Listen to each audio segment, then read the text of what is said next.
Bonjour à toutes et à tous, je m'appelle Julien et je vous propose une série de vidéos pour vous expliquer les règles de Warhammer Horus Heresy en version 2.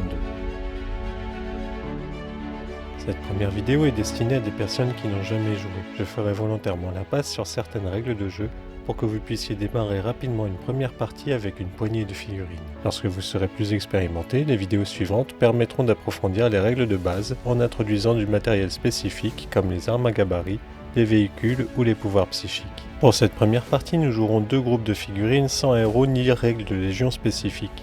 Ces figurines sont disponibles dans la boîte de lancement, mais vous pouvez également utiliser les Space Marines de votre propre collection si vous en disposez. Dans Horus Heresy, les figurines sont regroupées et jouées en unités qui peuvent inclure de 3 à plusieurs dizaines de figurines. Pour cette initiation, chaque camp reçoit une escouade de troupes composée de 10 Space Marines avec un équipement de base. Dans notre exemple, un camp représente la Légion des Salamanders et disposera d'une escouade de 10 Space Marines tactiques, tous équipés de bolters. L'autre camp représente la Légion des World Eaters et pour amener un peu de diversité dans cette vidéo, disposera d'une escouade de nettoyage avec 10 Space Marines équipés de pistolets bolters et de haches tronçonneuses. Délimitez une zone de jeu d'au moins 80 cm de côté et placez un objectif au centre. Un gros caillou, un bout d'écorce, un décor ou autre. Les adversaires lancent un dé à 6 faces. Le plus haut résultat choisit qui se déploie en premier. Le camp qui se déploie en premier pourra jouer en premier. Pour se déployer, un camp place toutes ses unités à 5 pouces maximum d'un des bords de la zone de jeu. Le camp adverse fait de même sur la zone opposée. Pour former une unité, les figurines doivent toutes être à 2 pouces maximum les unes des autres. Ici, les World Eaters ont remporté le jet d'initiative et choisissent de se déployer en premier. Ils pourront donc également jouer en premier. Le but de la partie sera de conserver un maximum de figurines dans un rayon de 3 pouces du centre de l'objectif jusqu'à la fin du 5e tour de jeu. Le camp qui totalise le plus de figurines à 3 pouces d'objectif à la fin de son tour remporte un point de victoire. Chaque partie se compose de plusieurs tours de bataille. Chaque tour de bataille comporte 2 tours de joueurs, durant lesquels un camp est actif tandis que l'autre joue en réaction. Toutes les unités d'un même camp vont jouer durant le tour du joueur. Lorsqu'elles auront terminé leurs actions, le camp adverse pourra faire de même. Chaque tour de joueur se décompose en phases qui sont réalisées l'une après l'autre. Le tour débute par la phase de mouvement. Durant celle-ci, toutes les unités peuvent bouger jusqu'au maximum de leurs caractéristiques de mouvement en pouces. Ici, les Space Marines disposent d'un mouvement maximum de 7 pouces. Vous n'êtes pas obligé de bouger toutes les unités. Lorsque vous le faites, toutes les figurines d'une même unité se déplacent en même temps et doivent toujours respecter la règle de cohésion d'unité à la fin de leur mouvement. Faites attention à l'armement de vos figurines. Celui-ci a une influence sur ses possibilités de mouvement et de tir, donc sur vos options tactiques. Ici, l'unité est équipée de pistolets bolters avec une portée de 12 pouces. L'unité se trouve à 21 pouces de l'unité adverse. Elle est donc trop loin pour pouvoir tirer à ce tour-ci. Elle se trouve cependant à 7 pouces de l'objectif. Elle choisit donc d'effectuer une action de sprint. Lorsqu'elle sprint, une unité choisit de ne plus pouvoir tirer ou bouger lors de ce tour. En échange, elle bénéficie d'un mouvement supplémentaire égal à sa caractéristique d'initiative, ici 4 pouces. Le premier tour des World Eaters s'achève donc sur cette action mais les amène à 3 pouces de l'objectif et permet à ce camp de marquer un point de victoire à l'issue de son premier tour. Les Salamanders débutent leur premier tour de jeu par la phase de mouvement également. Le choix tactique est ici important, cette unité est équipée de bolters qui sont de type tir rapide. Les figurines attaquant à l'arme de tir rapide en phase de tir ne peuvent pas charger à la phase d'assaut suivante. Ceci pris en compte, les Salamanders effectuent un mouvement de 7 pouces, dans l'espoir d'effectuer 2 tirs à demi-portée car ils arrivent ainsi à 10 pouces des World Eaters. Lors de chaque phase de tour, le camp qui joue en réaction peut choisir une unité pour réagir. En phase de mouvement, il est possible de réagir lorsqu'une unité du camp actif termine un déplacement à 12 pouces et en vue d'une unité amie. Le déplacement des Salamanders déclenche la possibilité pour les World Eaters d'effectuer une réaction en phase de mouvement. Les World Eaters peuvent avancer vers l'unité qui vient de terminer son mouvement ou se retirer dans la direction directement opposée. C'est ce second choix qui est fait par les World Eaters, qui reculent jusqu'à leurs caractéristiques d'initiative. Ainsi, bien que sortis de la zone de contrôle de l'objectif, ils sont désormais à 14 pouces des Salamanders qui perdent l'opportunité de faire 2 tirs à demi-portée. Ils effectuent néanmoins un tir. Les World Eaters sont à portée en vue des 10 Space Marines de l'escouade, nous lancerons donc 10 dés d'attaque. Le score pour toucher dépend de la capacité de tir ou CT du tireur. Les Space Marines ont une CT de 4, ils touchent donc sur un résultat de 3 ou plus. Ici, cette attaque touche. Pour savoir si ces touches blessent ou non les figurines adverses, il faut comparer la force de l'arme et l'endurance de la cible. Les bolters ont une force de 4, les Space Marines une endurance de 4. On relance les 7 dés ayant touché et cette fois il faudra obtenir un résultat de 4 ou plus pour blesser la cible. Dans notre exemple, 3 tirs blessent les World Eaters. Ces blessures sont attribuées aux figurines prises pour cible par le camp qui subit l'attaque. Une figurine ne peut pas se voir attribuer plus de blessures que sa caractéristique point de vie. Les Space Marines ayant 1 point de vie, les World Eaters choisissent donc 3 figurines qui vont subir les blessures. Ici, les figurines blessées sont protégées par une armure qui leur permet d'annuler les blessures sur 3 ou plus.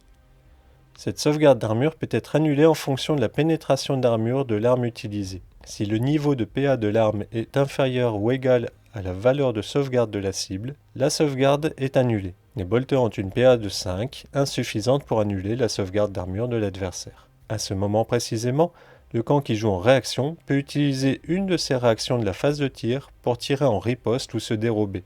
Les World Eaters sont trop loin pour tirer en riposte, ils vont donc réagir en tentant de se dérober. Les World Eaters peuvent donc lancer 3 dés pour tenter d'annuler les blessures subies. Chaque résultat de 3 ou plus annule une blessure. Ici, 2 blessures sont annulées et une ne l'est pas. La réaction se dérober permet à la figurine de faire un jet de mitigation des dégâts. Ici, en se dissimulant, elle peut annuler une blessure sur un résultat de 5 ou plus. On relance à nouveau le dé, mais le résultat est insuffisant pour annuler la blessure. Ce World Eater est donc retiré comme perte et ceci met fin à la phase de tir.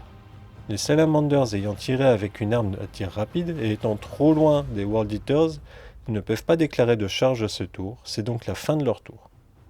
Ils sont toujours trop éloignés de l'objectif et ne marquent pas de point de victoire pour ce tour. La main revient aux World Eaters qui vont enfin pouvoir tirer parti de leur pistolet. En effet, la phase de mouvement les amène à 7 pouces des Salamanders. En réaction, ceux-ci choisissent de se retirer, mais leur mouvement les laisse toujours à portée des pistolets bolters. À la phase de tir, les World Eaters lancent 9 dés d'attaque et obtiennent 6 touches, transformées en 3 blessures. En réaction, les Salamanders choisissent de faire un tir de riposte. 2 blessures ne sont pas sauvegardées par les armures des Salamanders.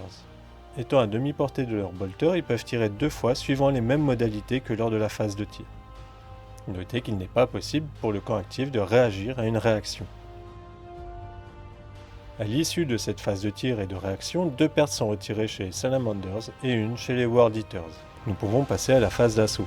Celle-ci débute par la déclaration de charge. Le camp actif choisit une unité à 12 pouces ou moins d'une unité adverse et indique sur quelle unité elle charge. Ici, les World Eaters se jettent sur les Salamanders. L'unité qui charge lance alors 2 dés et additionne le résultat, ce qui lui donne la distance qu'elle peut parcourir pour entrer en contact avec les figurines adverses. Si le résultat est insuffisant pour amener une figurine qui charge au contact avec l'unité cible, la charge est ratée et l'unité doit effectuer à la place un mouvement d'élan égal à la moitié du jet de charge. Cependant, avant de déplacer la moindre figurine, le camp réactif a le droit d'annoncer une réaction pour faire tirer en état d'alerte ou tenir la ligne l'unité qui se fait charger. Dans notre exemple, les World Eaters ont obtenu un jet de charge suffisant pour qu'au moins une figurine puisse entrer en contact avec une figurine adverse. Avant d'effectuer le mouvement de charge, les Salamanders déclarent en réaction un tir en état d'alerte. Celui-ci est joué de la même manière que lors de la phase de tir, et après résolution des tirs de bolter, les World Eaters subissent une perte supplémentaire. Le mouvement de charge peut être effectué, et une fois tous les mouvements de charge effectués, il est possible de résoudre les combats. Les figurines vont combattre en fonction de leur initiative respective, en commençant par les figurines à l'initiative la plus élevée. Ici, tous les Space Marines ont la même initiative, ce qui signifie que toutes les figurines vont combattre simultanément. Chaque camp, en commençant par celui actif, dispose d'un mouvement de mise en contact de 3 pouces, afin d'amener le plus de figurines en contact les unes avec les autres.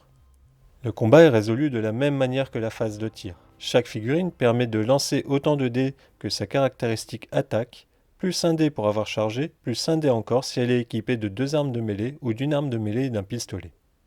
Dans notre exemple, les World Eaters disposent de 3 attaques chacun, 4 pour le sergent de l'unité.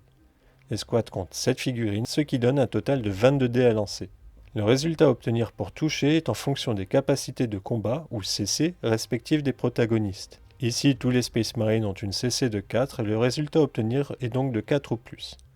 Les World Eaters obtiennent ainsi 11 touches. Pour transformer les touches en blessures, on compare la force de l'attaquant à l'endurance du défenseur. Certaines armes, comme ici les haches tronçonneuses, apportent un bonus de force. Les World Eaters gagnent donc 1 point de force et passent à une force de 5. Les Salamanders ont une endurance de 4, les touches blessent donc sur 3 ou plus. On relance les 11 dés et on obtient ainsi 6 blessures. Cependant, grâce à la règle lacération, les dés qui n'ont pas blessé peuvent être relancés, ce qui donne au total 8 blessures. Les Salamanders effectuent leur jet de sauvegarde et 2 blessures ne sont pas sauvegardées. Avant de retirer les pertes, les Salamanders vont également combattre. Ils sont 8 à l'instant du combat, ils ne bénéficient d'aucun modificateur d'attaque car ils sont équipés de bolters et non pas chargés.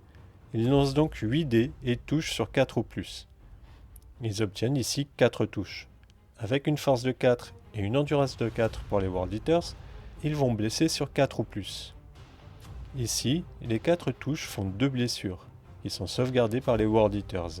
À l'issue du combat, les Salamanders ont perdu 2 figurines, les World Eaters aucune. Les Salamanders ayant perdu plus de points de vie que les World Eaters, ils ont subi une défaite en assaut et doivent tester leur morale. Pour cela, ce camp doit lancer 2 dés et comparer le résultat à la valeur de commandement ou CD de l'unité. Si le résultat des dés est supérieur au commandement de l'unité, le test est raté et l'unité doit immédiatement battre en retraite. Dans notre exemple, les dés donnent un résultat de 7. Comme il s'agit d'une défaite en assaut, les protagonistes perdent 1 point de commandement par point de vie de différence avec l'adversaire au résultat du combat.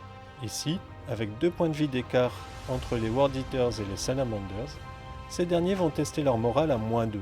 Bien qu'ils aient la chance de disposer d'un sergent avec un commandement de 8, le test de morale est un échec. Suite aux pertes subies, le moral des Salamanders flanche et cette unité va devoir battre en retraite. Quand une unité bat en retraite hors d'un combat, le vainqueur effectue une percée pour tenter de faucher ses ennemis dans leur fuite.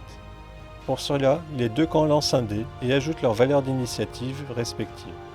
Si le total du camp vainqueur est supérieur au total de celui qui bat en retraite, l'unité en question est rattrapée par la percée et intégralement détruite. Ici, c'est le cas. Les World Eaters obtiennent un résultat supérieur aux Salamanders. Ces derniers ne font pas leur mouvement de retraite, ils sont rattrapés et détruits. Toutes les phases du tour ont été résolues, les World Eaters ont dépassé l'objectif, ils ne marquent donc pas de points de victoire supplémentaires, mais ont intégralement annihilé l'adversaire. Ces 2 tours de jeu nous ont permis d'aborder les règles de base de Warhammer Horus Heresy. La prochaine vidéo nous permettra d'introduire de nouvelles règles, en particulier pour les armes à gabarit et les véhicules. N'hésitez pas à nous poser vos questions en commentaire. Nous vous remercions d'avoir regardé cette vidéo, à bientôt.